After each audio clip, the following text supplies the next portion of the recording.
Thank you for pressing start on episode 39 of Underplayed, KZUM's indie video game podcasts. Today we have 2 secret games, followed by a review of our featured game, Chicory, A Colorful Tale.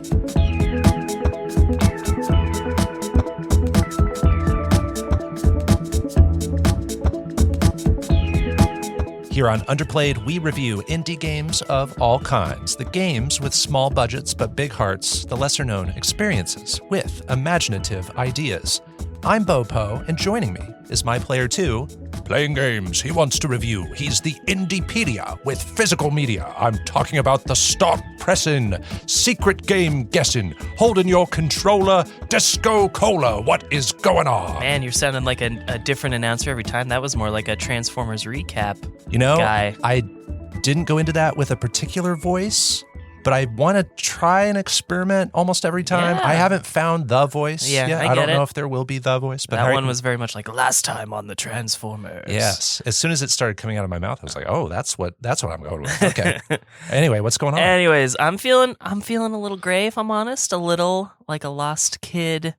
But with the right outfit today, I think I've been able to get through. How are you, Bopo? I'm doing just fine, my self-conscious predecessor.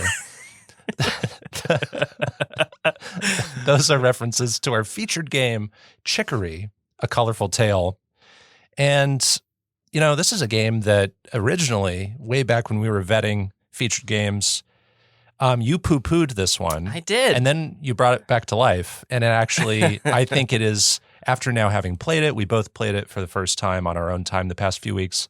I now think it is worthy of a conversation between the two of us. Absolutely. And I'm glad we did pick it. And DiscoCola, I want to just start this episode with a story from you about something you got to do this past week or so. It's something you don't get to do every week, and it's not directly indie game related, but it is kind of adjacent to our world, and I think it is very fun. Yeah, so I was in... Let me set the stage a little bit more. We live in flyover country. We live in a society where no one gives a dang about us.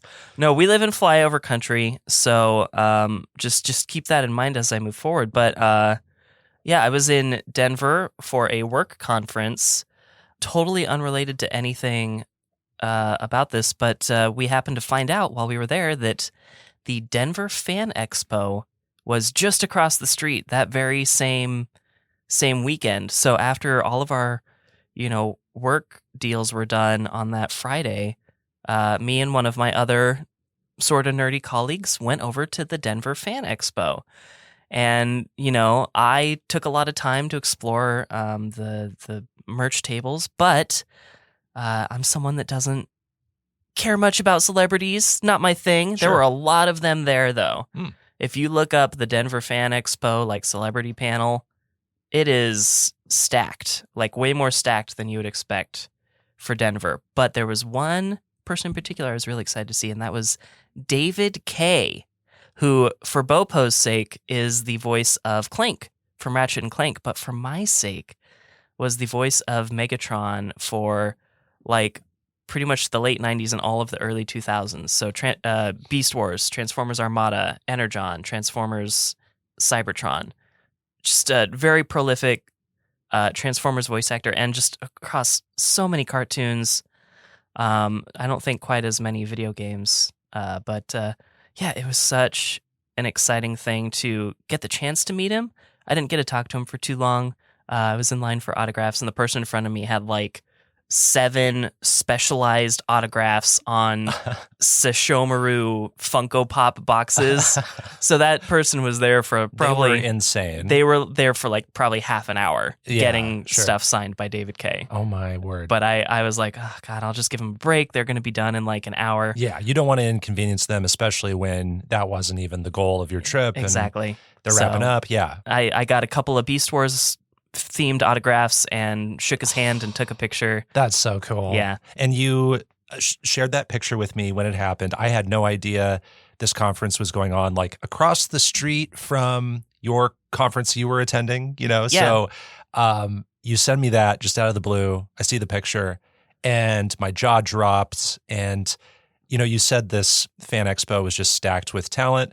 Just in this one picture you sent me, I also saw in the background, next to David K's booth, was Nolan North's booth. Yeah. And I fangirled at that because I've been a fan of Uncharted, of the Uncharted series for many years. And just the fact that those two guys are in that concentrated area in one photo tells me, oh, yeah, the whole thing's probably stacked. Yeah, the two people on the other side were the voice of Joker from Persona 5.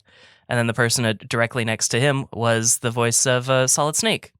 Yes, David Hayter. David Hayter. I would have had a tough time picking where to go. Yeah. You have, if I may mention this, you have siblings who love Metal Gear Solid. I know.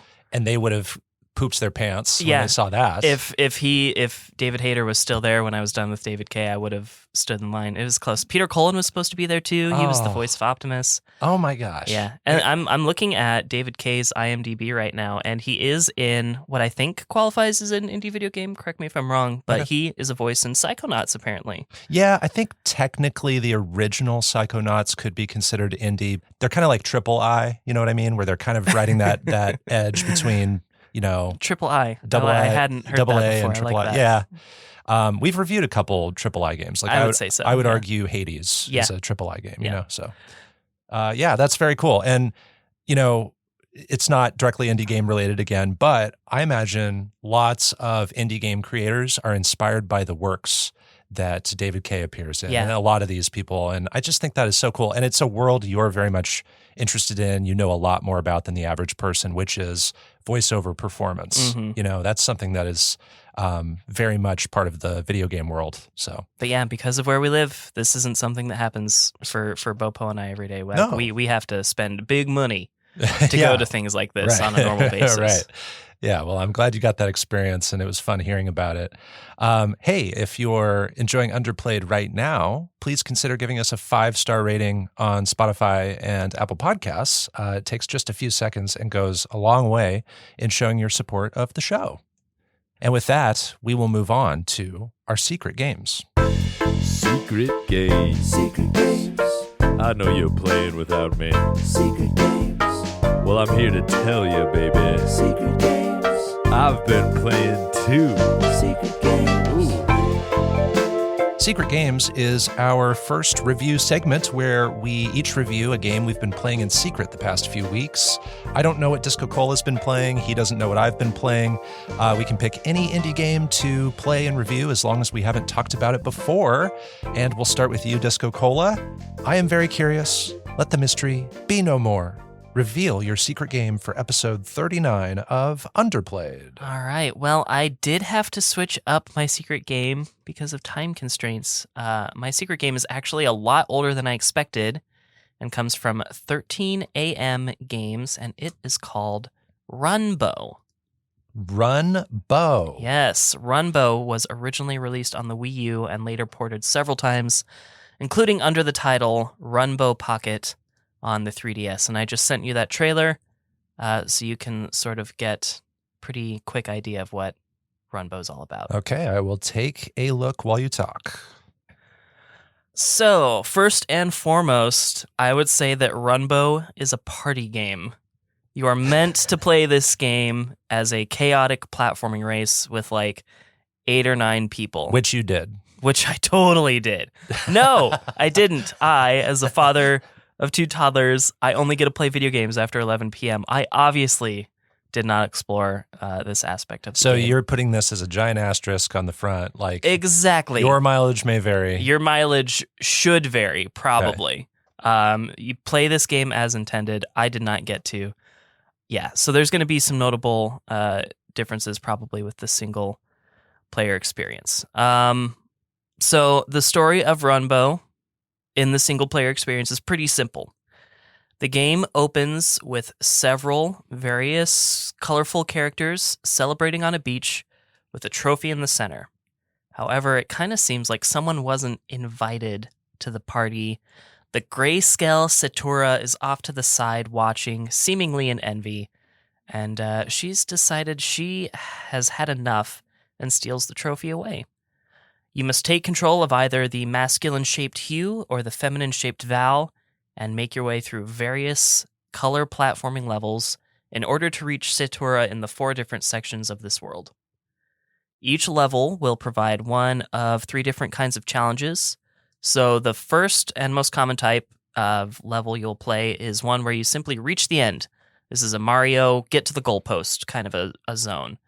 The second is a level where you must collect a specified number of what's called runbucks. These are just coins. collect 10 coins as fast as you can. That's the end. Okay. And then the final level type is where you must defeat a specified number of enemies, usually by jumping on their head or smacking them with your punch. Mm-hmm. After completing a level, you will get 1, 2, or 3 medals based on how quickly you completed the objective. So replace medals with bronze, silver, gold, whatever you need to think of as completing the level. The only purpose of these medals, though, is just to unlock art in the game and maybe character skins, I think, are part of the unlocks. Sounds like Super One More Jump. Yeah, probably. You know what? Actually, I was just re-listening to one of our previous episodes with Atomic Run Gun Jump Gun. You're going to find so much of what you said in that review, probably in this review. Gotcha. Very similar vibe. So the main mechanic at play in Runbow is the color mechanic. In each level, the background color will swap between colors on sort of like a timed interval. And the color of the background will affect the platforms that you're able to use. Oh. So each platform has a color, and if the color of the platform happens to be the same color as the background at the time, that platform doesn't exist. So you cannot use it. Yeah. So you either have to wait or jump a little bit further or maybe jump backward to a platform that does exist now. So yeah, mechanically speaking, the game becomes about timing your jumps and taking command of airtime and keeping track of the position of platforms that may not necessarily be visible at that given time. And real quick, I'm noticing when the color changes, you're getting a little preview of the next color, right? Yep. The next color starts to pop into screen. And so you don't just blindly get a new color and you have to react in that moment. You actually get to preview. Right. And each level is in a set order too. So it's usually about 4 colors, and then it'll go cyan, blue, green, orange, cyan, blue, like the green, order orange. of the rainbow. Okay, got it. The time intervals do change though. Okay. So yeah, you have to do all of this as fast as you can. The goal is to just beat the thing as fast as you can. Sure. So apart from a simple run and jump, you do have a couple of other moves in your arsenal to help you reach your goal. You do have what might be the most basic, a double jump. Second, and the one I used a lot is sort of like an upward but at a slight angle, sort of a boost, like a little upward. This launches you higher than your double jump and offers you a chance at sort of recovery if you're falling in a pit and you don't want to be falling. It's a great move, but you have less maneuverability and just generally less control. So probably meant to be used more sparingly than I used it, but that's a good move to use. You also have sort of a forward dash, and you use this by pressing your jump button twice in really quick succession. This sounds like it would help you get around really fast, but there's like a really sizable cooldown at the end of your forward dash. So this is mostly, I think, meant to help you move horizontally through small, straight gaps. So it's not like super useful in a lot of situations, I don't think. You have a light punch attack, which I mentioned earlier. This can be used while standing, running, and what seems like to a lesser extent while you're airborne.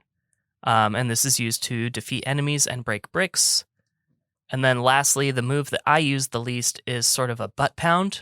You can defeat enemies with this one or break blocks below you. There are a few occasional power-ups, but these are mostly meant for multiplayer. The only one I actually encountered in story mode was a speed boost, but I know that there's one that like swaps places with a player, and those were the only 2 I experimented with. I did turn on multiplayer and played against myself for a minute. That sounds disorienting. Yeah, it's not fun. And yeah, that's pretty much all of what makes Runbow the Runbow experience. I really didn't leave much out at all. So I'm going to move on to things I like about Runbow. I think the overall concept is a fun idea, and I think it does lend itself to a decent single-player experience and makes perfect sense for a chaotic party game. I think there is a beauty in this game's simplicity that is becoming more and more rare. More indie games will tend towards something like super technically advanced or metaphorically vague or as a piece of high art. Runbow is straightforward and it's simple and it's not pretending to be something that it isn't. So like of all your secret games up to this point, this is probably the best candidate of the idea of what you see is what you get. Yeah. You know, when I'm looking at this trailer, this is what I can expect when I play this the game. This is a video game. Sure. Like it's that's what it is. Bite-sized levels give the game sort of an addicting feeling of manageability, and it also has this one more try feeling because of it, reminding me of what you said about atomic run gun, jump gun.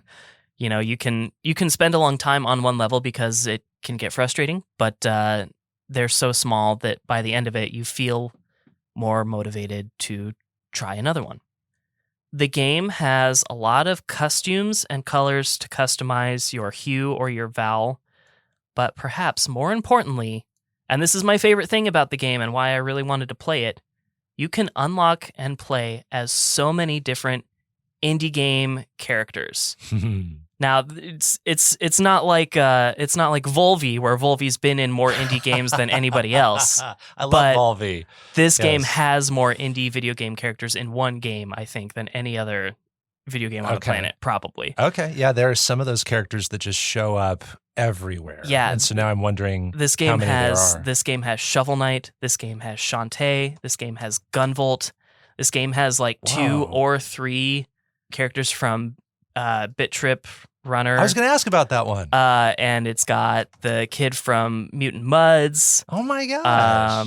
Gosh, who else is in this? I'm trying to pull it up. It's got someone from SteamWorld Dig, Guacamelee, a game called Sports Ball that I'm not familiar with. That's just sports. But yeah, there's so many indie game characters in Runbow, and it's so cool. That's awesome. So yeah, I see the SteamWorld Dig guy at the end of the trailer as a little flash frame. Yeah. They don't do anything different. Each one has like a unique victory animation and maybe a cool sound effect, but that's pretty much it. You do, however, have to do like specific tasks to unlock each one, and most of those tasks you do are related to the character in some way. So you have to do so many butt pounds to unlock Shovel Knight because he does the downward pogo. That makes sense. And you have to get hit by a laser to unlock Gunvolt because he has like a pretty notable laser boss in that game. Okay, so, I can dig that. Yeah. Even if the actually playing them isn't different, I can dig like it's so cool that I get. It's not just a passive experience of complete so many levels and you get Shantae. You have to do something that relates to her. It's so cool. So yeah, that's my favorite thing about the game. My favorite thing about the game is characters from other games. Very nice. I do have a few dislikes about Runbow. I did mention that one more try feeling, but this is also a bit of a dislike because the game can get pretty frustrating. There are quite a few levels that are just like annoying, and this has to do a lot with everything else I don't like about the game, which is the controls don't always feel consistent. Like I can hit what it should be a double jump, but it doesn't always work, or I can do an upward dash and you have like a cooldown before you can use another move, even if you're still airborne, but it doesn't always trigger in what seems like a consistent time frame. Just based on being airborne, coyote time in this game kinda sucks. Like the minute, the very second you're off of a platform, like your input controls you are airborne. Like you don't have any of that coyote time really. And the hitboxes seem unfair. Like you'll bop on an enemy and it might send you flying in the opposite direction, or it might defeat you even though you think you're on top. I'm thinking of like the hotel owner from Celeste, where sometimes I feel like I should be bopping him on the head, but I'm actually sent flying. Yeah, that caused you frustration. Yeah. Yes. So I'm thinking of that. I hit objects that destroy me when I feel like I have moved past them. So Okay. hitboxes don't feel really fair in this game. All of that is probably not so frustrating in an experience that's supposed to be chaotic. But in this single player experience where I'm trying to get to the end and have a technical, platforming experience, it doesn't feel the best, because there are a lot of times where I do get into a flow, and like the levels are intelligently timed and designed so that if you know what platforms are coming up and you know what colors are coming up, you can, pretty much without stopping, hop on all the platforms and get to the end in time to get your 3 medals. Like, it's timed really well, but the controls don't really lend itself to that as much as they should, I don't think. So that's really a bit of a letdown, and I wish it was a little bit better. So anyways, Runbow, it bills itself as like a chaotic game, and when that's the goal, I think this game is effective in that way. I think it can be really chaotic, but as a single-player experience, it certainly provides some enjoyable moments. The construction of the game with its scoring and bite-sized levels does have me at times interested in challenging myself to filling the board with masterfully completed levels, because like Atomic Run Gun Jump Gun, you don't have to do levels in any order. You have upwards of probably 110 levels that you can do. You just have to unlock the adjacent level before you can. Gotcha. So you can choose your path pretty well. But I don't, other than just like that scoring and that bite-sized levels, I'm not super compelled. But that does have me interested in maybe filling out the board, because it is set up in a pretty attractive way. I did find myself in a satisfying flow state on a few occasions, but the controls leave a lot to be desired for me, and I tend to find a little too much frustration to get really hyped about returning to this game as a single-player game. So, Runbow, as a single-player game, for me, gets a 6.0 out of 10. Okay. Yeah, and despite it being kind of multiplayer focused, it seems it's kind of interesting that the trailer bills the challenges as single player or co-op challenges. So it's kind of already telling you in there, hey, you can play this by yourself, you can play this with others, but the gameplay looks like it is multiplayer focused. Mm-hmm. And so I kind of understand that this could be a very different experience with other people, because you're talking about some of the messiness of like the control stuff when you're just going by yourself. And I think of other side-scrolling platforming multiplayer games like the new Super Mario Brothers games, where if you've ever played those with other people, it's chaos because you have people cooperating, you have people jumping on each other's heads without realizing they're doing that. You have people falling down and turning into the bubble, and then they're bubbleized and they're, oh, can you pop my bubble? And then some people don't want to do that, and they're just, messing with them. And it is just a different party experience where the messiness becomes a feature, not a bug. Yeah. And here it sounds like if you're just playing by yourself, you're mostly focusing on what's not working and you're really not in control of some of that stuff. Mm-hmm. So that's unfortunate. Would you play a lot of multiplayer of this game with other people after doing the single player stuff? I mean, maybe not a lot, but I would play some. It just it kind of depends on the crowd too, I think. Like there are certainly crowds of people that I know that I wouldn't necessarily want to play this kind of game with, and that they wouldn't enjoy.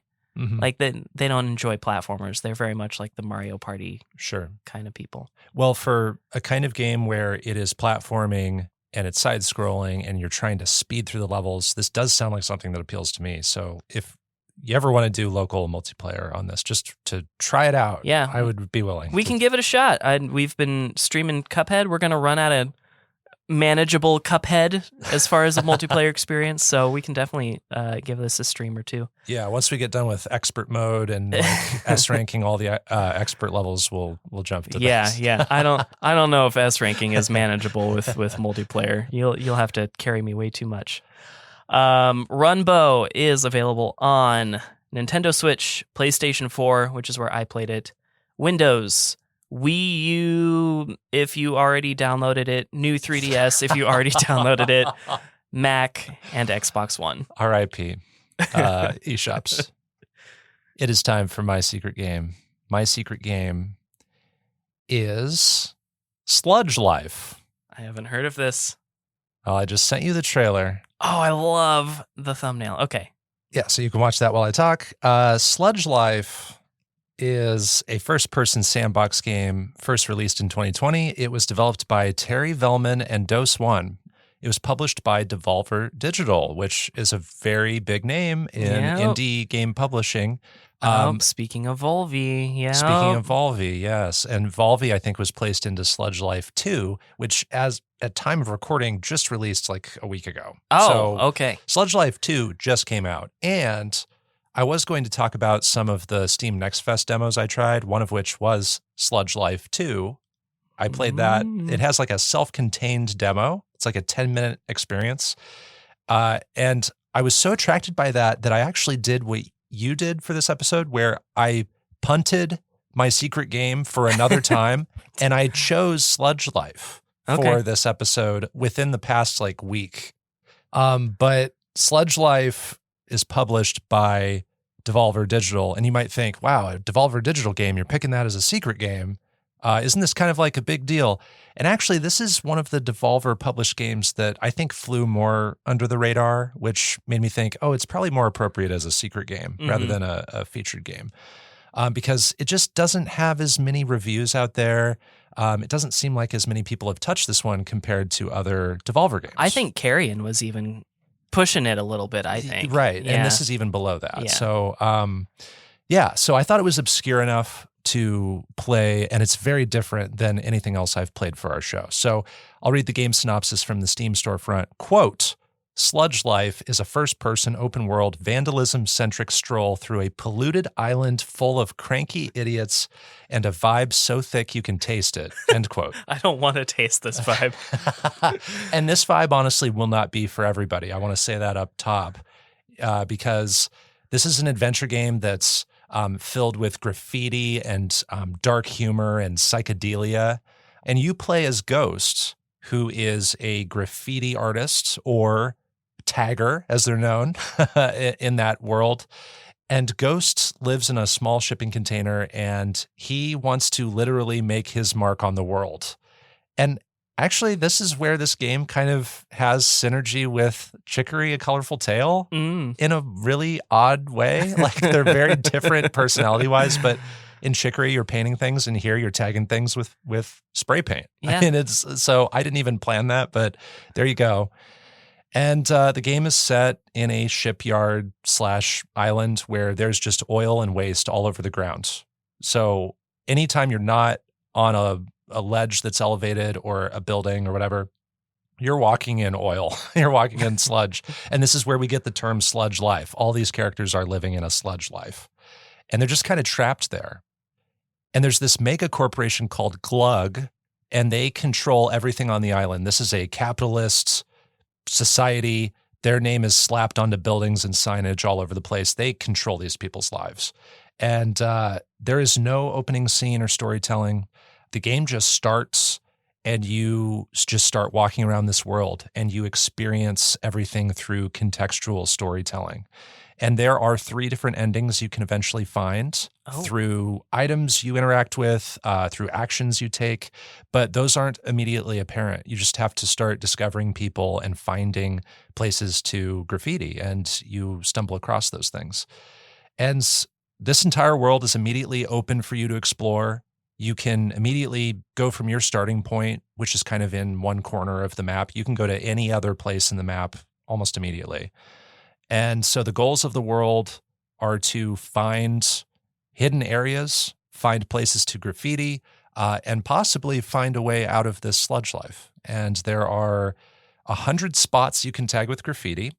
You can find other taggers and residents around the island and get dialogue from them about their situations.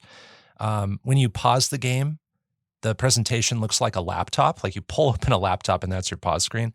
And there are apps you can find and use on that laptop. So they're like little mini games you can find for your laptop. And you can also find items that help you in exploring. There's a glider that lets you take a sustained jump off of a building. You can find a camera that helps you identify tag spots. And you can find warp stations that let you fast travel to distant points as well. And so a lot of the gameplay is jumping and climbing. And this is where this game kind of becomes a parkour sort of experience where you might find a route that requires you to jump on girders or shipping containers, and then you have to jump from those onto the roof of a small building, and then you have to jump from that roof onto the roof of a larger building. And so you're jumping on structures to get to higher places a lot of the time. But you're also finding cracks in buildings. You're finding air ducts to squeeze into small places. If I had to compare Sludge Life to one game I've talked about before, I think it's easily Jazz Punk from season 1. Yeah. Because you're walking around this sort of sandbox area. There's a very offbeat nature to both games. And so that's like the best picture I can paint here. But moving on to what I like about Sludge Life is all of the setting, the tone, and the vibe of this game, because it is unlike anything I've experienced. This game is dripping with sludge, but it's also dripping with style, DiscoCola. It is literally dirty, right? Yeah. It's a dirty game. There's trash everywhere. You can pee in the first person. I think you see that saw in the trailer. that. Can't unsee that. Everyone is smoking cigarettes. I found a cat smoking a cigarette. Yep, saw that too. And it's a black cat, like my cat Flynn. And so I was like, Flynn, you're not supposed to smoke. Bad boy. Bad boy. I was clicking L3. That makes you fart in the game. Oh. So Dedicated fart button. a dedicated fart button. So we got a meow button in Stray. Now we got a fart button in Sludge Life, All right? And all of this, I'm sure, sounds very uncouth and very disgusting and off-putting. And it is. Well, instead of being as off-putting as it might sound, for me, Sludge Life is something that works a little bit better because it's very deadpan and it's very almost mundane with all of this grime that it's throwing at you. It's not annoying in its personality for me. And so that makes the nastiness bearable and actually kind of enjoyable for me. So this game rides this fine line between reveling in grime and being understated. And I think that's a really cool balance for this personality of the game. So I just love the commitment to the style while not annoying me, because I think so many other games would be so sophomoric with this stuff and it would be really off-putting. But I'm not finding that in Sludge Life. So then there's the visual style. And when you're playing this game, it looks like you're watching this grainy, like 90s VHS home movie with like a really warm color palette, like maybe almost burnt color palette. Yeah, I see that. And I'm just in love with this visual style. And there are other touches like how rough all the edges look. There's this setting that you run into in PC gaming a lot called anti-aliasing. I don't know if you've heard of that, but anti-aliasing is basically where if you turn it on in a game that offers it, it will smooth out really hard edges and make things look more organic and realistic. And it's usually it's more taxing on your hardware, so that's why some people need to turn it off versus on. But in this game, it looks like somebody just turned off the anti-aliasing. Everything's so rough and jagged. And so I think that is very fitting, though, because it is taking the color, it's taking the grain, it's taking the jaggedness, and it's just throwing that all together into a world that looks dirty and grimy. It looks like you're looking at things through a grimy filter, and it's a very conscious decision. And the exploring in Sludge Life is rewarding for me, too. There are countless little nooks and crannies. Every building is hiding secrets. There are some buildings I revisited several times, and each time I'm finding something new. Also, I'm finding items that help me explore, like that glider. And finding those things is an amazing feeling because they're just sitting out in the world and no one is telling you to go find the glider. It's in a spot that a lot of people will eventually stumble across, but because you find it yourself, you feel really rewarded. You feel like it was my decision to find this. I'm the reason I found this glider, not because somebody told me to go look for it. But it's also not mandatory to the point where like, oh gosh, I wish I had a glider to finish this game. So it's a really great balance there. You can go pretty much anywhere. At first, I started straying really far away from my starting point, and I was worried that I wasn't following like the quote-unquote correct path, but there's no correct path. And that's just such a freeing feeling. The music is great. One of the developers, Dose One, is a rapper, and a lot of his sensibilities carry over into this game, especially with the soundtrack. There is an artist in this game called Big Mud, and it's kind of a persona that I think Dose One is playing. I think he's almost role-playing as Big Mud as a character in this game. And Big Mud is a character with, very dense lyricism and a voice that actually kind of sounds sludgy, that really fits this world. And it's a lot of the soundtrack you're listening to. There's like lo-fi hip-hop everywhere. And also when you tag a spot, you'll hear Big Mud's voice, like reinforcing what you're doing. You'll hear a ghost. And it's just, I love that feeling of getting that voiceover moment. And then there's a mini game called Crypt Creeper. This is one of the laptop apps you can find. And this is dethroning Knucklebones from Cult of the Lamb buddy. As my favorite game within a game for this season. Okay. Because it is about moving through a dungeon one tile at a time, picking up these resources, battling monsters, and collecting coins and experience to purchase upgrades. And I found this to be really simple, addicting, and fun, which I also found Knucklebones, but here it's just going the next level where I want to play it longer. And there's even an achievement tied to it that I enjoyed chasing that not many people have. So I really liked Crypt Creeper. And you see that in the trailer, I do believe, see too. that in the trailer, yeah. So those are my likes with Sludge Life. And then I also have dislikes. The jumping and the gliding can feel a little weak. And also I tend to slip off of small platforms more than I want. Sometimes you need to be really precise with the platforms you're jumping on. And one slip up can cause you to fall quite a bit and restart a sequence of platforming you're doing. And so there are just moments where maybe the platforms are a little too small, or maybe my jumping's a little bit weak for me. When you're not on a hard surface above the oil, walking in the sludge is also quite slow.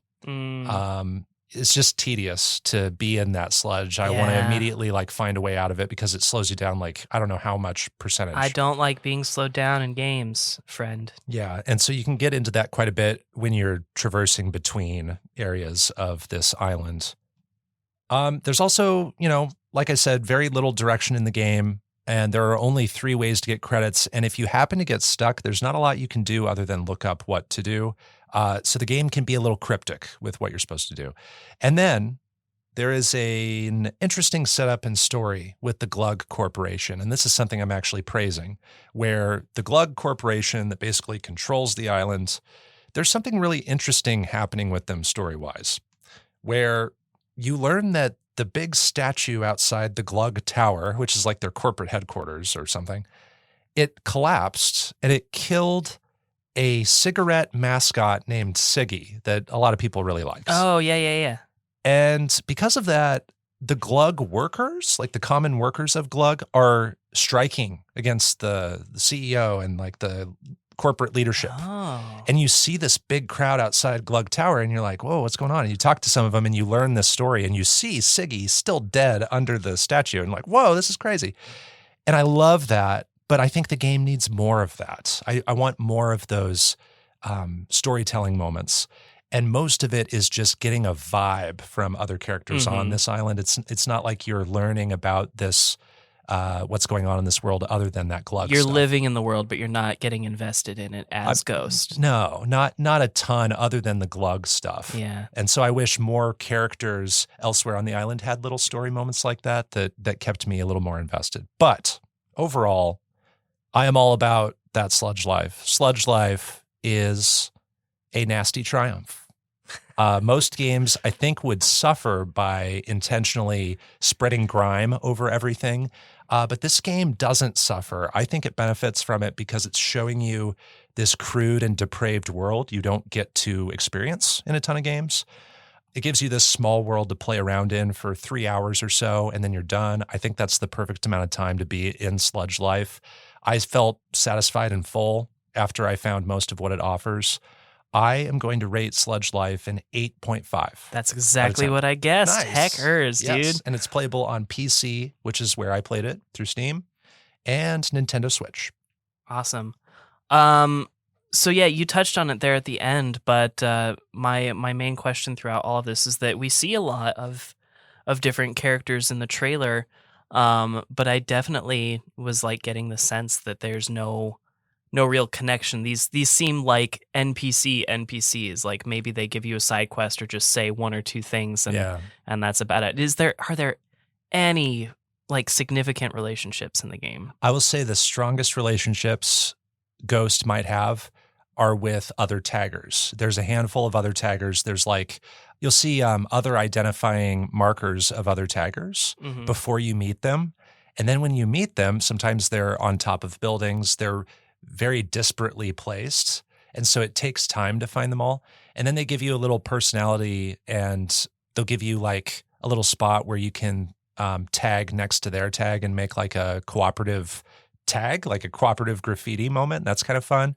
But I felt connected to those characters because they were graffiti artists and taggers like I was. Whereas other people, like the person working at Burgermon, the burger place, they don't really have much to say to me. There's a whole apartment complex where you walk into all these rooms and people just kind of treat you badly. They just kind of like scoff at you or say something rude, and then that's basically your interaction with them. So I liked finding the taggers because it felt like they were on my team, I was, in a way. But yeah, it doesn't really go deeper than that for me. Okay. Yeah. That's all I really had. It reminds me of some of the things that I liked about like PS2 Grand Theft Auto games, even though most of the time all I ever did was put in the tank cheat code and just blow stuff up. Sure. The things that I did enjoy were like trying to hop up on top of houses and seeing, is there a reward up here for that? So this is kind of like taking that element of those kinds of games and just like building the game around it seems. Yes. And, I said at the beginning of this that I don't want to taste this vibe. I was just, jabbing at the nasty nature of the world. But this game does look really interesting to me. That's awesome. I am interested in trying it. I think you would like it. And I think most areas you see and want to climb to and explore are going to give you a reward of some kind. Like that's rarely, even if it's a bizarre visual, like there's a room in the apartment complex where you open the room and there's just a big baby in there. I don't know why, but someone else, like an hour later after I found that, someone referenced the baby and I was like, oh, I've seen that. Yeah. So there's fun little references within the game to itself, but nothing really terribly deep to the point where like you're on this big quest line, you know what I mean? Interesting. So that's sometimes all I need though. And sometimes I'm really into just like this absurd stuff. Like in the trailer, there's just this guy that looks like he works in a kitchen and his hand has just been like stabbed to the cutting board. And he's just standing there. He's like, hey, what's up, dude? Yeah. This happened, by the way. It's Wednesday. Yeah. What's up? And that's where this game is very almost mundane. Yeah. Like I said, it is just like chill and casual in its mood. So even though you can pee in the first person, that part I'm a little like, I don't need that. That only happens around toilets. Okay. So like you'll just face a toilet and you'll automatically do that. Oh, it's automatic. It's not a button press. Great. So there's a lot of things like that. Yeah. So there are tons of fun surprises, lots of moments where I smiled or laughed in Sludge Life. Those are our secret games, Runbow and Sludge Life. Let's move on to our review of Chicory, A Colorful Tale. It is our featured game.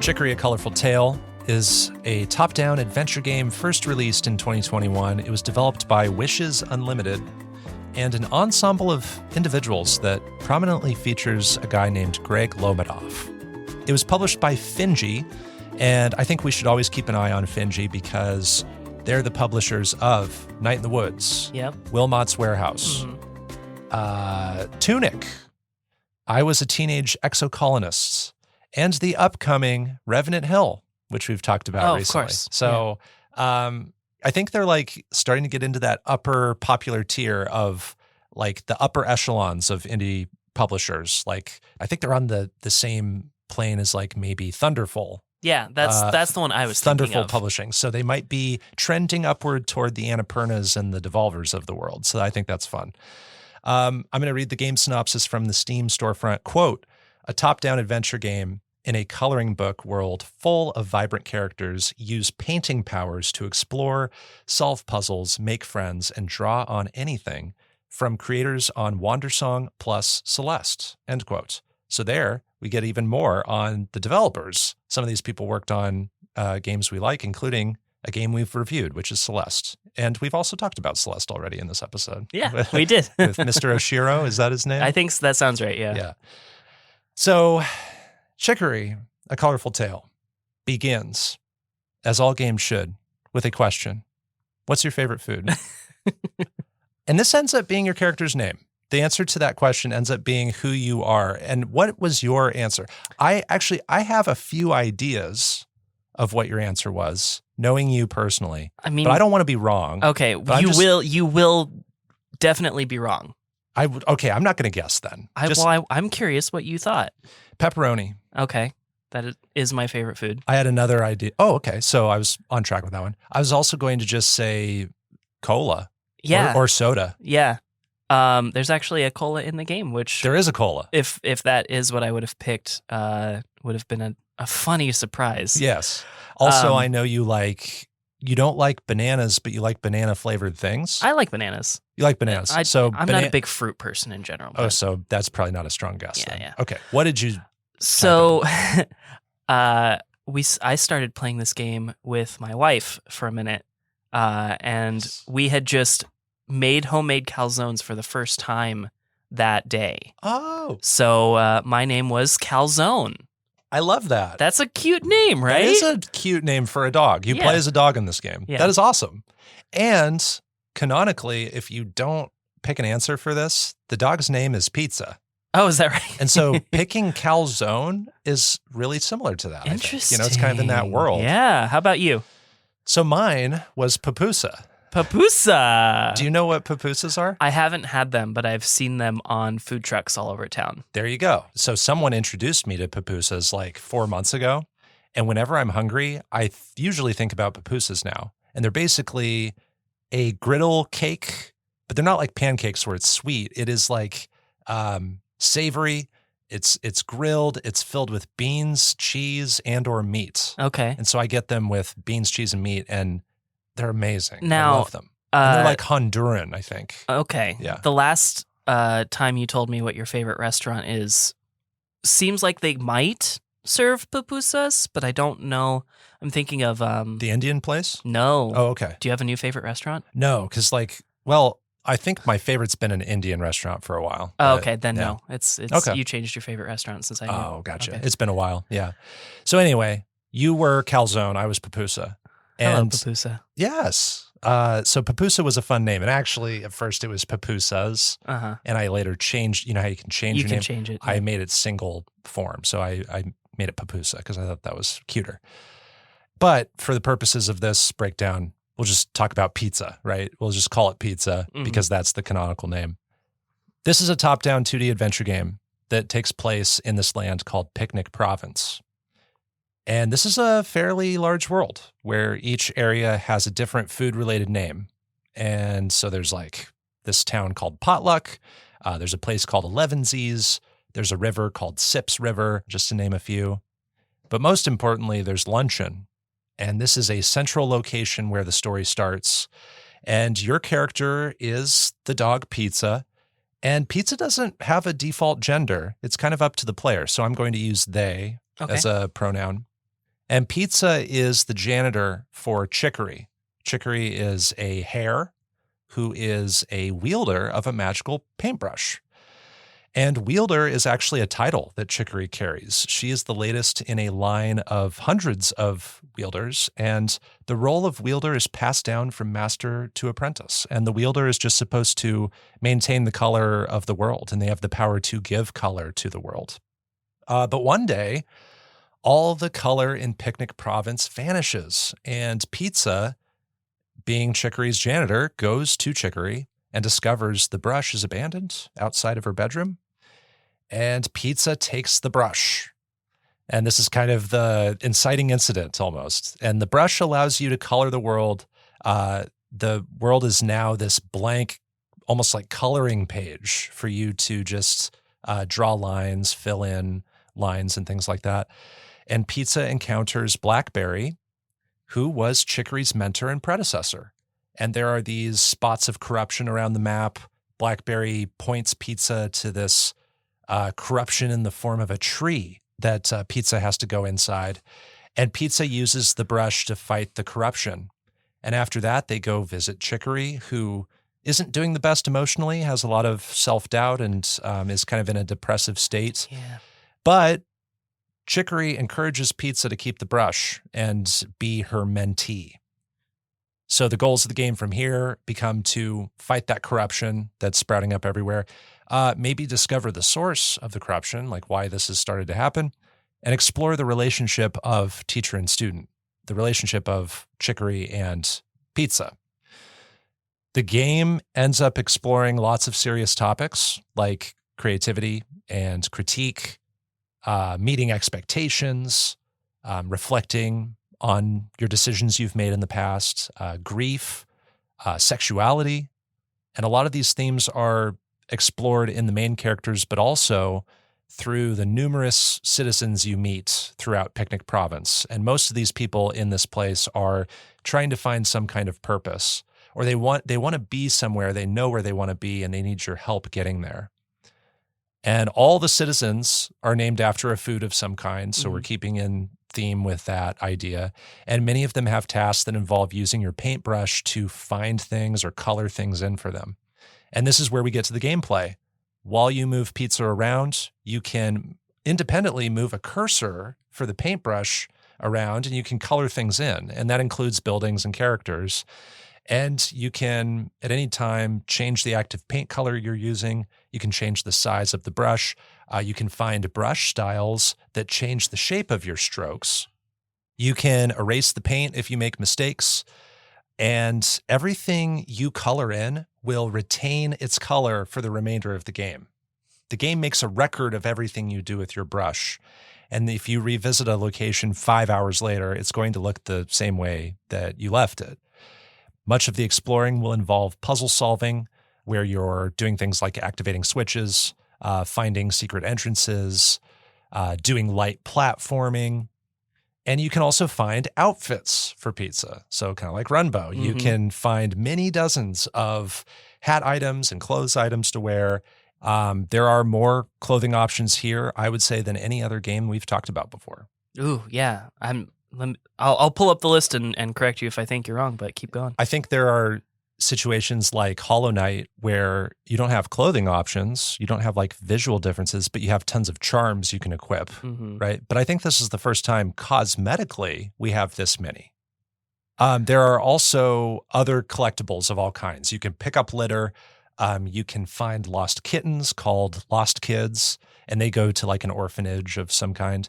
And you can also find furniture and decor to place into the world. And that's sometimes how you finish tasks for people. They want you to decorate a room that's blank, and they want chairs and tables and wall arts to be put up. And as you fight the corruption in Picnic, you're earning new maneuvers for Pizza, like seeing in the dark, swimming in the paint, and jumping. And this is where the game kind of becomes a lighter Metroidvania of sorts, where you're picking up abilities that let you go to places and do things you couldn't do before. So, yeah. Wild. I know. So, yeah. And then I think there are 10 chapters to the game story. So that is the setup for Chicory, A Colorful Tale. It is quite a long game. I mean, we've played some shorter games this season like Super Hot and Abzu. This one took me quite a bit longer. But DiscoCola, I was just curious, what are your thoughts on Chicory, A Colorful Tale? Yeah. So I'm going to be honest. Even though I reapproved this game, I still wasn't totally looking forward to playing Chicory pretty much at all. But I have to say that this game surprised me in so many ways. First off, I assumed the cover character, Pizza, I assumed that was Chicory. Yeah. So, yeah, right. Instead, I played as a dog cat called Calzone. Yeah. So Chicory is the next main character, you know, but that was a swerve for me too. I Yeah. expected that dog to be Chicory. My next surprise is that this had a co-op mode. So like I mentioned earlier, I started playing this with my wife and she helped me like pick the name Calzone. I was, however, not surprised at what co-op actually was, and what co-op actually is that the first player controls Pizza, Right. and then you also get a brush to control, but then your co-op partner also has a brush to control. So you can just color things with someone's assistance. Yeah. You have the same, you know, controls you had before. It's like some Mario games, like the Mario Galaxy games, where there's someone just, you know, they have a picking up wand the or Starbucks. something. Yes. Yeah, essentially. The next sort of surprise was the length of the game. Because of my limited free time that I have in my life, I do look up every single featured game on the website, How Long to Beat, so that I can sort of plan my whole season. So I knew that this one, I knew it was going to be a bit longer, but I still started to feel overwhelmed by the length at times and worried that I wasn't going to finish it in time. So that was a surprise. This game has boss battles. Which I was not even sort of remotely expecting could be possible.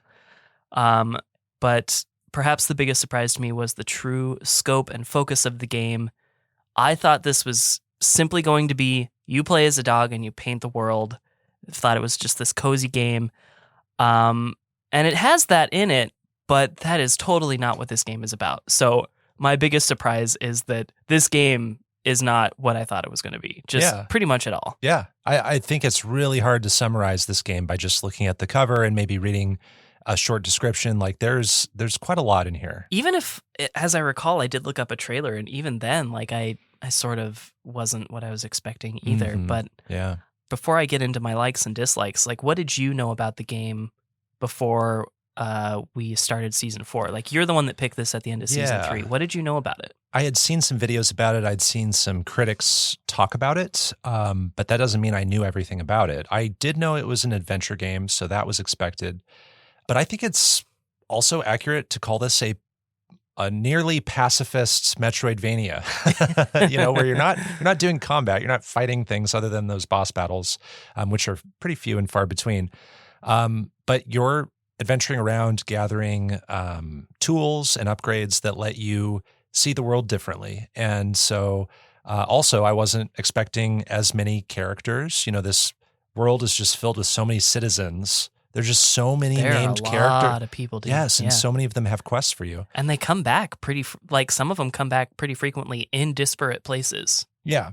There's little scripted moments where characters can show up, but as far as who shows up is kind of random. So it's a nice mix of like scripted and unscripted. I like that. I didn't expect so many collectibles. When you add up the lost kids, the trash, the small gift boxes that have the clothes, the large gift boxes that have the paintbrush styles, it's hundreds. So there's a lot there. I also expected Chicory to be the name of the dog. And I also didn't expect so many what I call pillow talk themes, right? Where characters lay bare their feelings. And this is a lot of the stuff between Chicory and Pizza, but it also happens in dozens of places with the citizens of Picnic. And so we'll get into some of those instances that, you know, were emotionally affecting for us maybe a little bit later. Awesome. Well, Pupusa, here is what I like about Chicory, A Colorful Tale. Okay, lay it on me, Calzone. Quite a bit. I like quite a bit of this game, honestly. Nice. I was not looking forward to it, but yes, it surprised me in so many ways for the better. I love the story. I think it is compelling, and it maybe it won't be relatable for everyone, but it was relatable for me. Some people have much more perfect lives than I do and don't have to deal with what Chicory's going through. So relatable, and even if I'm not good or even hardly interested in visual art, I can still relate to some of those struggles on a different level, just in different fields. So relatable, love the story. I love pretty much every major and minor character. Peppermint and Beans are some of my favorites. Yeah. But there isn't really a character I dislike too much. They're the ones that run the orphanage, right? Beans runs the Beans runs orphanage. the orphanage. Peppermint is Pizza's biggest fan. Oh, that's right. The cute little bird. Yes. So I love running into Peppermint. I love the collectibles in this game. They are some of the more unique collectibles I've dealt with. Waiting for sound cues to recover lost kids is a delight. It gives me a reason to pause when I find a new screen. Analyzing screens to find the correct path to a present is really fun. Mm-hmm. I love taking that upwards of 2 minutes sometimes trying to figure out what the order of operations is to find my way to the present. And I think it's worth mentioning when you enter a screen with a puzzle, usually the puzzles in this game are contained to one screen. Yeah. It's not like you're picking up something from elsewhere in the map and you need to bring it all the way to this place and then you're scrolling back and forth. You do a little bit to get a code to a door sometimes, but most of the time it is you're on the screen and everything you need to solve that puzzle is in that screen, which is nice and approachable. And then the cool thing about the present is that it gives you an item that you can use in some of my favorite parts of the game, which are the costume riddles. I loved figuring out the costume riddles. It gave me a reason to experiment with clothes, which is something I usually don't bother with in a lot of games. I find one outfit that I like pretty early and I just keep it. But this gave me a reason to experiment with the clothing. And it gave me a reason to go back to the hometown. It kept me grounded in a weird way. So I love the costume riddles. I like the rollout of abilities in Chicory. It feels like a great progression, and it eventually gives me a reason to care about painting the world. And that's something that I didn't care about for most of the game. I was not interested in painting the world, but you have to do it in order to use your abilities to progress to new places. So the way the abilities work in Chicory encouraged me to do what I thought was going to be a majority of the game. So that's a really interesting way to force me to do something and then begin to maybe enjoy it a little bit more. And like you mentioned on that topic, the game sort of became something of a Metroidvania. And that was really cool to see that I can eventually get from anywhere on the map to another place on the map once I have all of my skills. I think the music from Lena Raine is pretty good. Lena Raine was the composer for Celeste. Yep. And we even at one point get a quick action type song that was actually really good. Like, I love that song. That song's pretty cool. And then my last main like is that the boss battles look rad as hell. Yeah. I'm not always enjoying myself while I'm doing them, but they are super awesome to behold. And Yes, I think they are. they're so creative. They're visually distinct, and there's like little tropes they play with, but then boss battle to boss battle, things vary a little bit. And Yeah. sometimes the screen is mirrored and you're controlling like two paintbrushes at once, and one is on the left, one's on the right, and it's messing with your mind because the controls are inverted. And it's so fun, and visually it's like such a contrast to, again, what I expected this game to be. At times it morphs into something that I never thought Chicory was going to have. So super cool stuff. I do have dislikes with Chicory: A Colorful Tale. Some of the platforming challenges can be a bit annoying because different elevations can be hard to discern. Even when the world is actually very carefully painted to try and break up different levels, it can still be hard to figure out how elevated you are at any given time. The whole world seems to have outlines with like very literally broad strokes. And there are some like small little coves that you have to paint so that you can like swim under the low clearance. You know what I'm talking about? And while it feels really satisfying to do that double take when you think you notice one, it seems like they can still be a bit too easy to miss just because of those outlines that are very broad. Yeah, it's already thick, and Yeah. then you're just introducing a little bit more thickness. Am I understanding you? Yeah, right? or just like a little bit of a bell curve, just like a little. Yeah. So it can be hard to notice those sometimes. Yep. On a similar note, I don't think all of the like pieces of litter are super well defined, so it can be hard to Yes. tell what is litter or what is a flower or just like a piece of land. I ran into that too, and most of the time it was that I didn't notice the litter, But then I noticed one time on one of the beaches, there was just this like little rock that looked like a piece of litter. And I sat there like pressing the X button, trying to pick it up. It wasn't a piece of litter. It wasn't a piece of litter. It was just a rock. Yeah. So that happens a lot too. And I'm sure I don't know how much of the litter collection I have, but I feel like that's going to be a big pain point for me as I go to complete this game. Thankfully, there are certain characters in the world. They're spread out, so you have to know where they are. But certain characters will tell you, where are all the lost kids? Where are all the trash? Like which area of the province has the most trash? But it's very general. It's general. But it gives you a starting point. Absolutely. And my biggest complaint is that I just do not care to paint unless I have to progress. I'm not interested in doing the painting. It's hard. I played this on console. Maybe it's easier on PC, but it's just like so hard to get anything that looks neat or defined, or drawing on using a controller just isn't interesting. And I'm not good at visual art anyway, so I don't have a lot of fun. I don't feel good when I create visual art anyway. So to just have that piece of Chicory is just not something I'm interested in. That's a me thing, but it's just totally so much. Totally There's such a big canvas, and I'm not interested in doing it. So much about Chicory was a surprise for me, and it was a pleasant surprise. Everything I expected, I wasn't looking forward to, and all of those elements are still in the game, but in the whole, it is a small part of the game.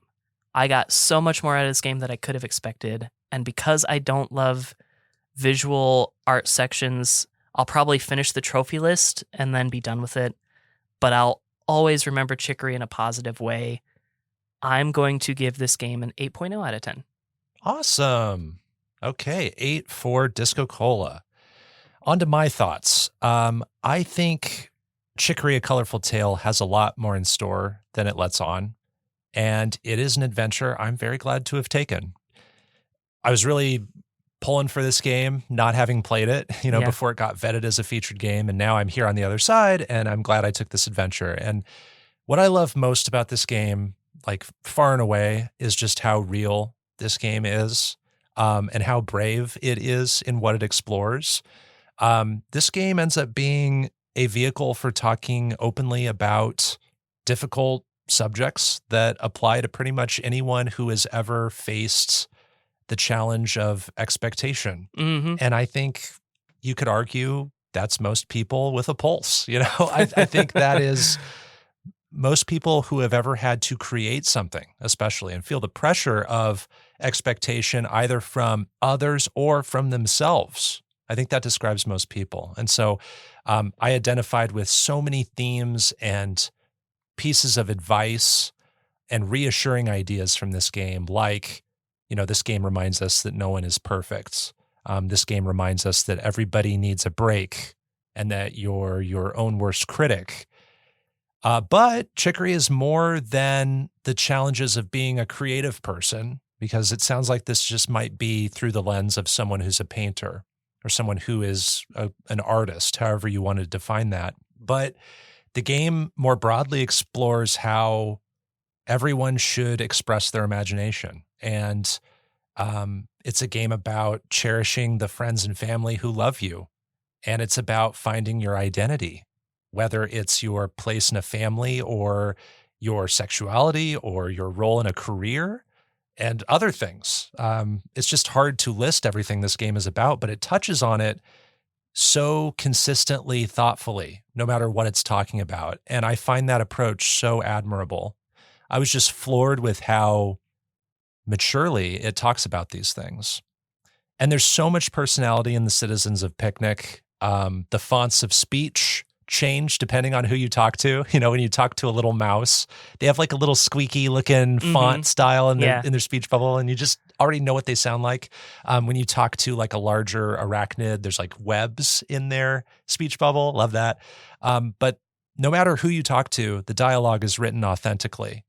And a lot of these conversations feel like real world conversations that were transcribed into this game with animals that have food names. And somehow I still get emotionally invested in all of that. And so that is astounding to me.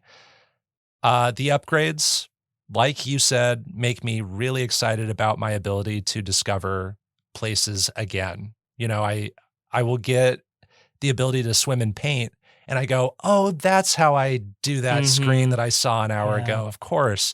And so it makes me really energized to revisit those places.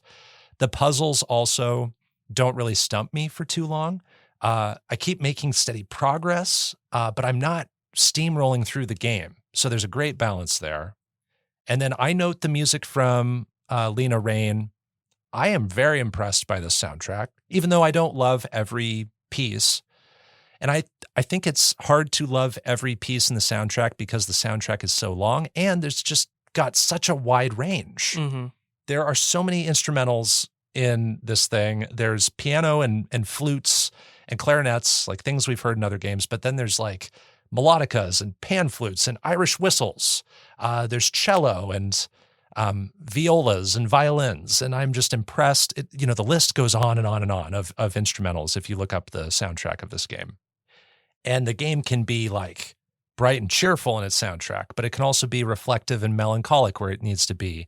One of my favorite songs is the Gulp Swamp theme, and that it sounds like something that David Wise would have written for Donkey Kong Country. It sounds like a level that was in Donkey. Yes, yeah, exactly. Yeah. So it's like do do do do do do do do do do do do do. Oh, that's right. Yeah, that one. That's very David Wise. You're right. Yes, and I was like, wow, I'm just digging so much of this soundtrack, and I think it's got one of the most impressive ranges of any soundtrack I can remember for games we've played for this podcast. So, huge shout out there. And then I love that this game is so accessible with its customization options, with its option menu, right? And this is coming off of last time we reviewed Abzu.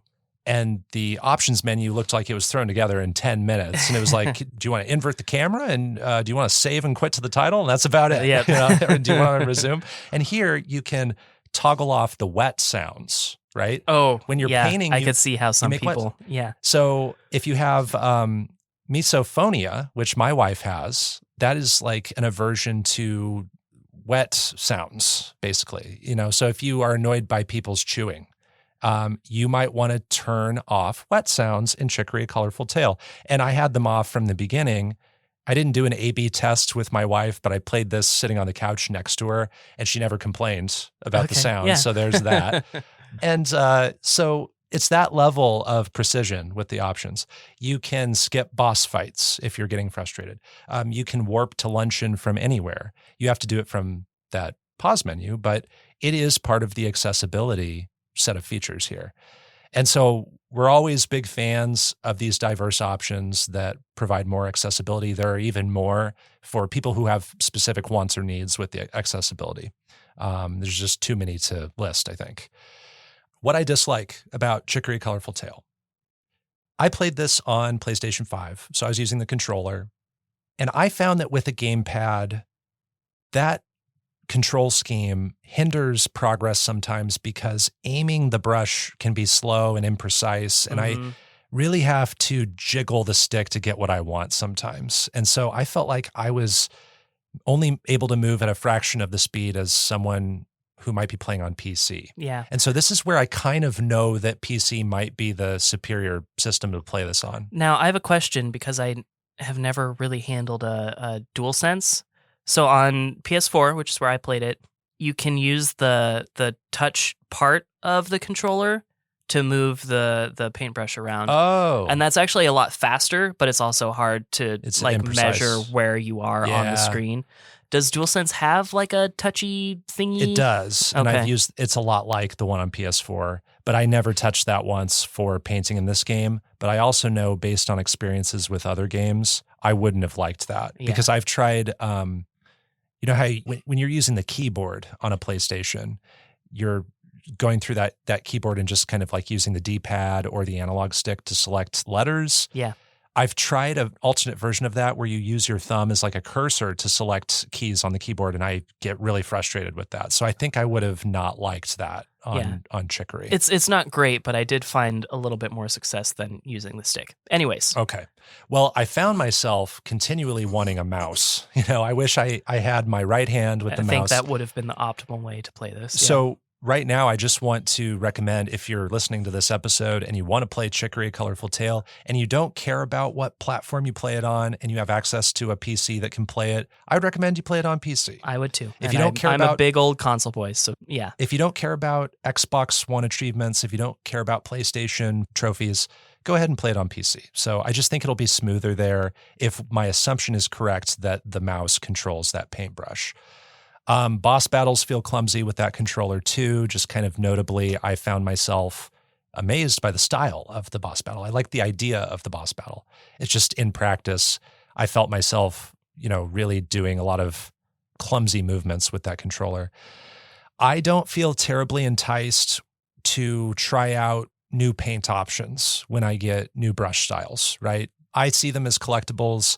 Mm-hmm. Once I find something that works for me, I just stick with it until I find something better, which it doesn't happen terribly often in Chicory. So that's another dislike I have, is it feels like the game is encouraging me to try new things, and I don't feel enticed to do that. And then with all the paint options I find, I'm not in love with how the world ends up looking after I paint it. This is more of a me thing, but everything, when I'm done with an area, everything can kind of look like a mess. And I don't love that. I don't love how I'm making this place look. And again, it might be something where if I were on PC, I might fall in love with that a little bit more. But that's just me. And then with all the side quests and miscellaneous tasks, I think there should be a section in the pause menu where it's logging a to-do list of some kind. Yeah. There's so much in that pause menu already. You can look at so many things. You can look at a really nice map. You can look at a list of all your collectibles. But when someone tells me, they need something somewhere done, I wish I didn't have to go back to them or remind myself what I need to do. This is similar to what I said about Teacup as well, where you're talking to all these characters and they want you to do things, but you don't have a journal. But here, I think it's even more baffling that there's not a journal, because the world is massive and there are so many more tasks in this thing. And then I got the platinum already. Congratulations. Thank you. But as a completionist and trophy hunter, you're going to have to collect everything in this game. And you need to meticulously explore every single area, right? And that just became tedious. And this is just, for people who go for everything. Again, I loved revisiting places with new abilities to find new map screens and stuff and see a place I hadn't seen before. But you have to find all the litter. You have to find all the lost kids. You have to find all the present boxes. And so there are tons of detours you have to find. The map ends up being bigger than it looks too, because there are sub areas that aren't represented on the map, so you don't always know where to go. It can feel like I'm spending more time looking for silly things than I'm spending accomplishing something that matters in that completionist run. I also agree the elevation differences can be difficult to discern. I actually wrote that down so I wouldn't forget it as you mentioned it, because I forgot about that point. And then there is a recurring mechanic with using these bubbles that explode. Oh, yeah. I didn't like using those. Not my favorite. Because it feels really graceless. It feels clumsy. They don't go where I want them to go. And I just found that to happen too much. But overall, Chicory, A Colorful Tale is not always my favorite game to control, but I have a huge respect for how it makes me generate empathy for its characters and feel seen for my own anxieties. I love the story, the world, and the music. I am not giving this game a 10 out of 10, and the only reason I'm deducting points is for the gameplay that I just didn't always click with. But I do still think everybody who likes games, especially indie games, and feeling something through a game should play Chicory, A Colorful Tale.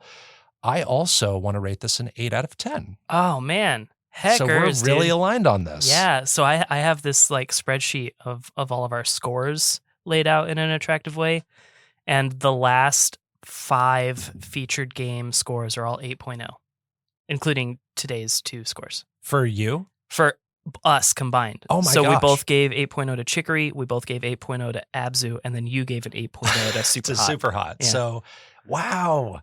So we'll see how far we can take that streak. That's crazy. Yeah, it wasn't everything I expected, but I'm so glad that it was a positive experience for both of us.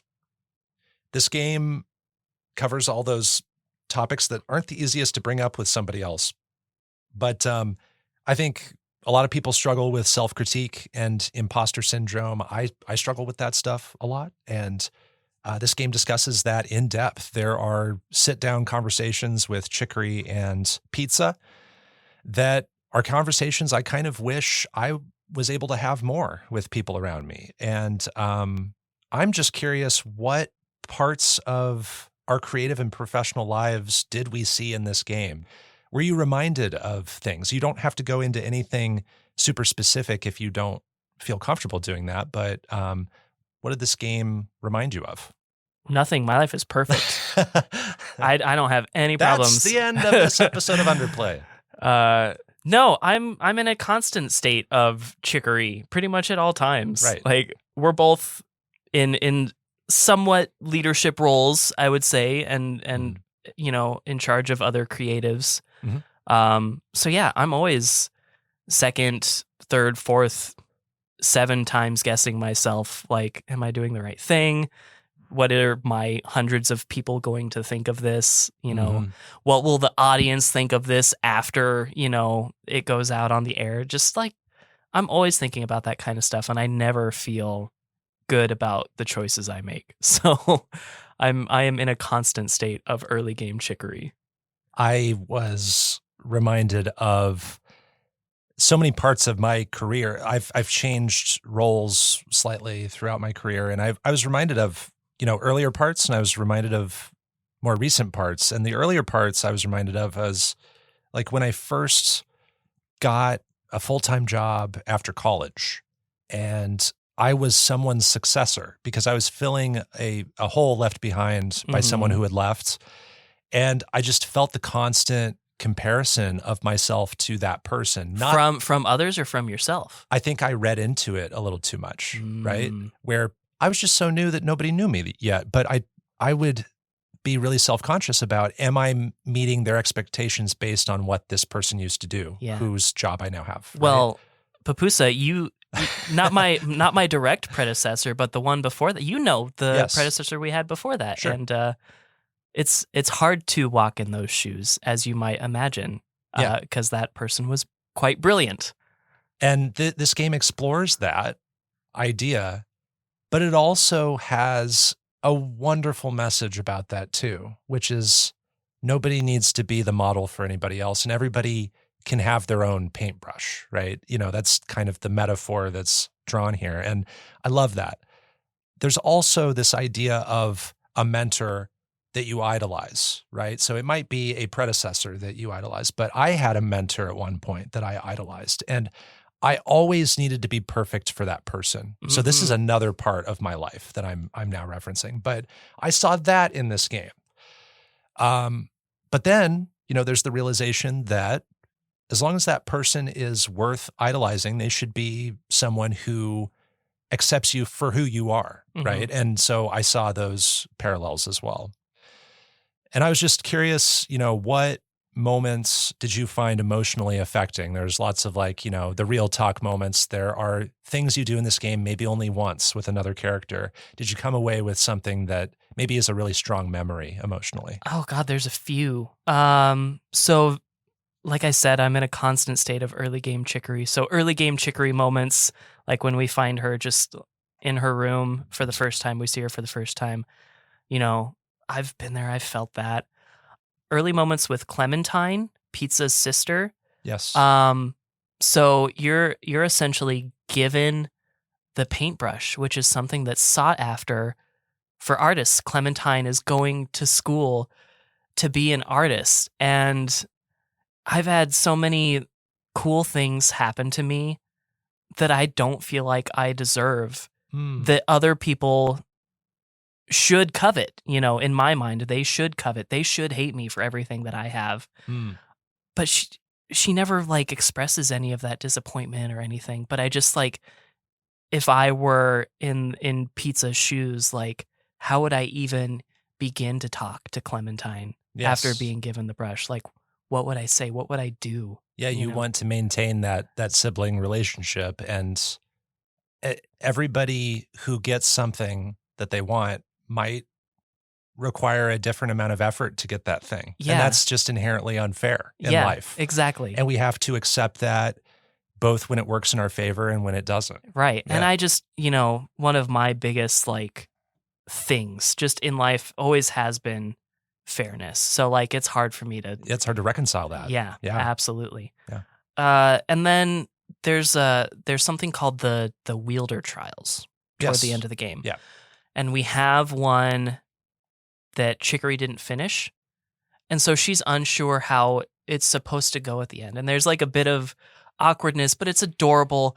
But, that resonates so much with me. It was just I'm in this role, but I don't necessarily know everything about it. So I'm kind of doing the best I can. Mm-hmm. And when I'm talking to other people or teaching other people, I'm always just doing the best I can. I'm going to be honest, I don't know how this part works. So yeah. This is how I think it works, and I'm going to be awkward about it with you for a moment. There's something that vulnerability is reassuring, though, in a lot of those moments. Yeah, absolutely. It's actually one of the kindest things you can do for the other person because you're just showing that you're not afraid to tell the truth. Mm-hmm. Okay, Pupusa, how about you? There was a moment that just happened with a character I only met on one screen, and it was Hummus. Hummus is a character sitting by a tree by themselves, and they have a friend, Parsley, who passed away. Mm-hmm. And they want to grow plants in this space next to the tree to kind of honor Parsley and to commemorate Parsley. And this was just a tender moment of grief that just blindsided me. I put the controller down for a moment because it was just, I hadn't seen that kind of thing in the game yet. And I feel like all of these moments that it explores can be a little fleeting, where you're not talking about Parsley with Hummus for a long time. And there's not a lot of other characters passing away in the game that I know of. There's not a lot of other characters grieving in this way that I know of. But because it happens in this concentrated moment, I'm kind of savoring it. I'm savoring that feeling a little bit more, because it's not happening everywhere. There's a moment where you sing a song with Chicory. That's another fleeting moment that stands out. And then also just this general idea that if someone has a challenge or a sad story, you might assume, once I help them out, they're going to have a happy ending. I'm going to fix their lives, right? I'm going to be there for them because of me and the paintbrush. It's going to be a great resolution at the end. And a lot of these side stories don't have a clean, happy ending. And I think it's a reflection of our world where things can have bad endings, things can have happy endings. But a lot of things are gray area or neutral endings. Ongoing, even. To be determined as far as how we feel about this character. But I've done what I can and I've been there for them. And there's something really real about that I love. There's another aspect that I think is admirable about this game, and it's that the game includes a queer love story. And I just want to highlight that. And I feel like it's handled with the same attention any love story would receive in a game like this. And I don't know if we've done enough up to this point to highlight these kinds of stories when they happen in these games, but I want to be better about pointing that out. So I thought that was handled really well. And then gameplay-wise, just kind of jumping back to the paint mechanic, because the world remains how you paint it for the entire experience, which I think is really impressive technically. Yeah. How does that affect how you're exploring and decorating in Chicory? Well, like I mentioned, I didn't really enjoy that part of it. So I'm sort of painting what I need to paint so that I can traverse all of the points that I need to paint. But I'm leaving a lot unpainted. And maybe if we're not on a deadline, I'm feeling a little bit different. Or maybe if the game overall was a little bit shorter, I could focus a little bit more on decorating the world. Sure. But the maybe dozen or 24 screens that I did put some care into, using all of the colors available to me on every single screen felt kind of important for some reason. Yeah. Because you have depending on where you are on the map, one of 4 colors, and the palette changes depending on what zone you're in. But yeah, there's like one section where you have a very autumnal color palette, and I really enjoyed painting trees because this game has a lot of trees. And Yes, so, and they're easy to color because Yeah. you just press on them once and they're colored. yeah. And so that I cared about that a lot more. It was just like, I love the autumn colors. Autumn's my favorite season. So when those opportunities were there, that's what I focused on as far as decorating. The reason I asked this question is because I had this realization way too late. This is almost advice I'd give to a new player as something to consider, not something that's mandatory. But you could use color to mark the map and give yourself reminders of certain things. Mm-hmm. Like if something stumps you and you don't care about how that screen looks color-wise, again, this won't work for every map screen, couldn't you just draw a big X on the screen? You could, yeah, because then when you you come pause and look at the larger map, it shows all of the colors that you have too. It does. So I think that would be a really quick way to remind yourself, like leaving breadcrumbs for yourself to find later. If you take 10 minutes and figure out a system for yourself, I could see that helping. There was a moment when I got the paint bucket, which is one of the brush style tools, and it lets you fill in colors like immediately to a huge space. Like the color will just spread out and expand. And I actually found it, I think, a little too late. Yeah, it's toward the end of the game. Yeah, but I didn't go up there as soon as I could for quite a while. But I loved that. That changed how I played, where I just have the paint bucket equipped, and if I need to swim, you can only swim on colored land, and I am just using the paint bucket to quickly fill in things, and that's where I was saving some of the time I felt like I was missing from so much of the game where I'm massaging that paintbrush back and forth to find the right place to paint. And then another way I used paint, I'm like you, where I'm leaving a lot of things uncolored because I just don't care to do that. Anytime I met a character, I gave them a color for their body and I gave them a color for their clothes. So when you click on their clothes, whatever color you have selected, that's all of their clothes. And then on their body, that's all of their body color. So I gave them 2 different colors per person. And there's something about that just seemed like the right amount of completion for me. I don't know why, but I thought that was fun. And then this game also reminded me of Art School in some minor ways. And Art School is a game from episode 2 of our podcast, but it is a game that I didn't give nearly as high of a score, but it's a game about drawing. It's about you're on a campus finding art tools that let you make new kinds of drawings. And there's this idea of slowly finding more art tools like the brush styles, but also like between both games, I don't feel enticed to try the new tools in either game. So I think that's kind of highlighting the fact that that's a me problem, right? It's not necessarily the game's problem. And then one difference is you can take art classes to draw prompts in Chicory, and those end up getting hung up in the world. And I am more invested in that because I'm forced to look at it again. Whereas in Art School, I do all these prompts. Yeah. I do dozens of art prompts, and then I never see what I make again. It just disappears. That was something you specifically said, this would make Art School better. And here it is in Chicory. So I do appreciate that. And so now that it has happened in practice, I can confirm I do appreciate that. So just wanted to point that out. That is all I had on Chicory Colorful Tale. Is anything left unsaid, DiscoCola? Ooh, I mean, we could turn Chicory a Colorful Tale into a therapy session, but I won't do that to our audience. You could. Well, I think it is a form of therapy, Yeah. because I found it therapeutic. I found it making me reflective on times when I struggled emotionally, especially about just creating things Yeah. and the pressure of that. Yeah, sometimes I even, I don't want to let you down, Pupusa. So sometimes I have that with just Underplayed. So right, I have it too with So. the podcast. So yeah, you're not alone in that, and so that's reassuring to hear. And I thank you for being vulnerable for this episode, maybe a little bit more so than other episodes. no problem. That is our review of Chicory, A Colorful Tale. You can play it on PC, Mac, Nintendo Switch, PlayStation 4, PlayStation 5, Xbox One, and Xbox Series X and S. We both rated it an 8, That's the end of this episode of Underplayed. You can find more of our episodes at kzum.org/underplayed and on common podcast services like Spotify or Apple Podcasts. Our music was composed by Jack Rodenberg.